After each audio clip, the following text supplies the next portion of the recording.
Sveta. Hai, hai, hai, hai, hai, hai. Mă mânce sus. Hei, hei.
Și apoi, cine a zis că iubirea trece prin somat? Știa bine ce vorbește, așa e de fapt. Nu vreau să vă dau idei, să iubiți din interes, vă dea spână buzunar, dacă vreți.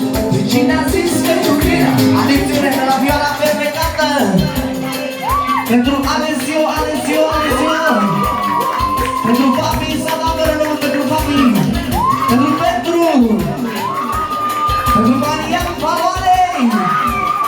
Pentru fane de la vioara fermecată, s-a dat fără număr. Pentru Andrei, pentru Mica. Pentru Răzvan. Octavian. Și toată lumea prezentă de la Andrei al nostru. Vreau și o gălăgie!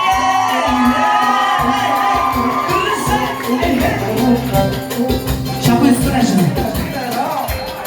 Cine a zis că iubirea trece prin stomac? Știa bine ce vorbește, așa e de fapt. Nu vreau să vă dau idei, să iubiți din interes, băgați până la buzunar, dacă vreți. Cine a zis că iubirea trece prin stomac? Știa bine ce vorbește, așa e de fapt.